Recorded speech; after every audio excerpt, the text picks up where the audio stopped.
राजधानी दिल्ली में हुए खौफनाक श्रद्धा मर्डर केस में गिरफ्तार आरोपी आफताब अमीन पूनावाला बार बार अपने बयान बदल रहा है। मीडिया रिपोर्ट्स के मुताबिक आफताब ने अब तक जो भी पूछताछ में बताया उससे उसका कबूलनामा तो सामने आ गया, लेकिन अहम सुराग पुलिस के हाथ नहीं लगे। पुलिस के सामने आफताब को श्रद्धा के मर्डर का दोषी साबित करने से ज्यादा चुनौती ये है कि मर्डर हुआ भी है या फिर नहीं, ये साबित करना। इसीलिए दिल्ली पुलिस अब नार्को टेस्ट का सहारा लेगी और पता लगाएगी कि आखिर सच क्या है। लेकिन नार्को टेस्ट है क्या? ये टेस्ट लीगल है या फिर नहीं? ये टेस्ट कैसे किया जाएगा, कब किया जाएगा, कितने % चांसेस हैं? क्या आफताब सब सच ही बोलेगा? डॉक्टर इस टेस्ट को लेकर क्या कहते हैं? तो चलिए इस रिपोर्ट में आपको सब कुछ विस्तार से बताते हैं।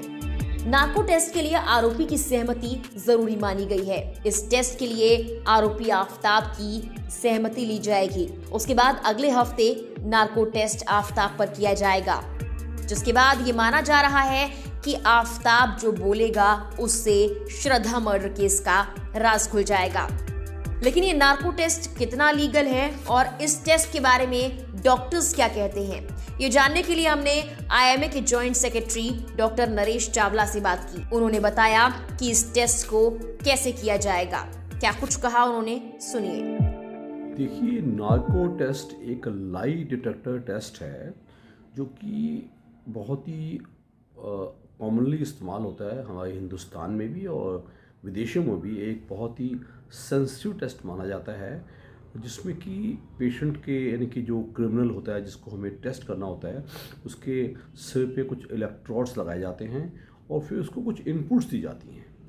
तो ये माना जाता है कि उस इनपुट से जैसे उसके दिमाग में कुछ वेव्स उठती हैं वो हमें इंडिकेट करते हैं कि वो आदमी सच बोल रहा है कि झूठ बोल रहा है।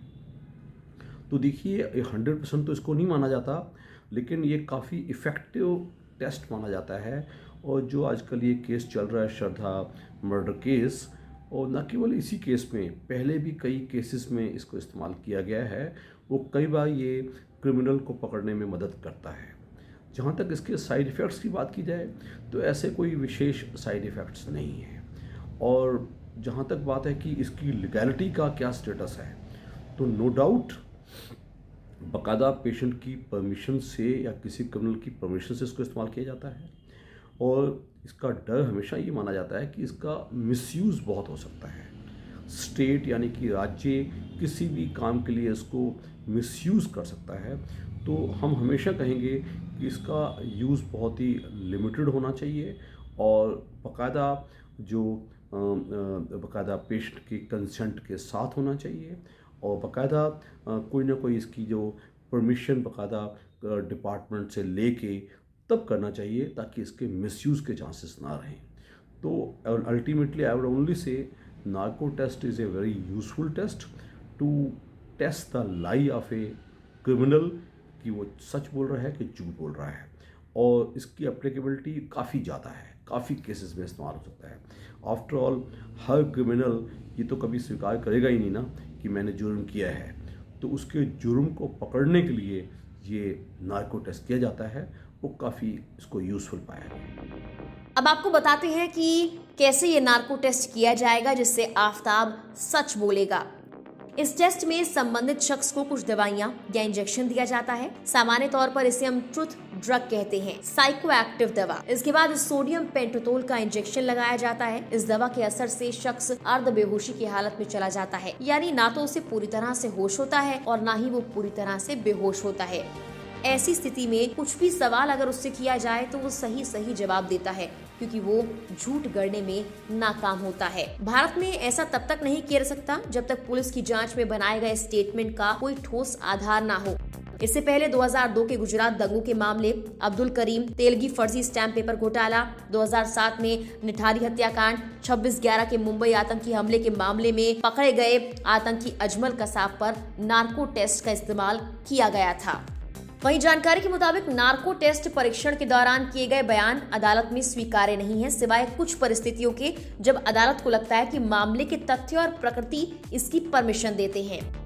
दरअसल ये नार्को टेस्ट का शब्द ग्रीक शब्द नार्को से लिया गया है, जिसका मतलब होता है एनेस्थीसिया। इसका इस्तेमाल एक नैदानिक और मनोचिकित्सा तकनीक का वर्णन करने के लिए किया जाता है। एक्सपर्ट्स की माने तो इस टेस्ट के दौरान मॉलिक्यूलर लेवल पर व्यक्ति के नर्वस सिस्टम में दखल देकर उसकी हिचक कम की जाती है।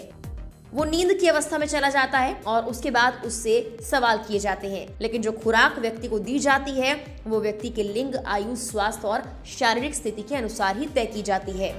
जब आरोपी से सवाल किए जाते हैं तो उस वक्त वहां पर जांच एजेंसियों के कुछ एक्सपर्ट्स और डॉक्टर्स मौजूद रहते हैं। इस पूरे टेस्ट की वीडियो रिकॉर्डिंग भी की जाती है, जिसके बाद सबूत इकट्ठा किए जाते हैं और गवाही ली जाती है। ये रिपोर्ट तैयार की जाती है डॉक्टर्स और एक्सपर्ट के द्वारा, जिसे बाद में कोर्ट में पेश किया जाता है।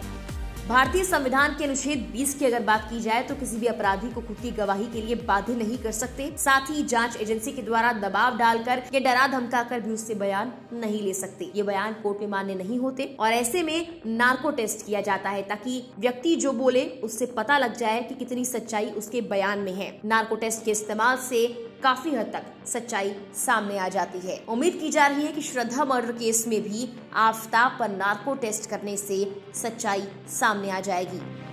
फिलहाल के लिए इस वीडियो में इतना ही। तमाम देश दुनिया की खबरों के लिए आप लोकमत हिंदी को सब्सक्राइब जरूर कीजिए।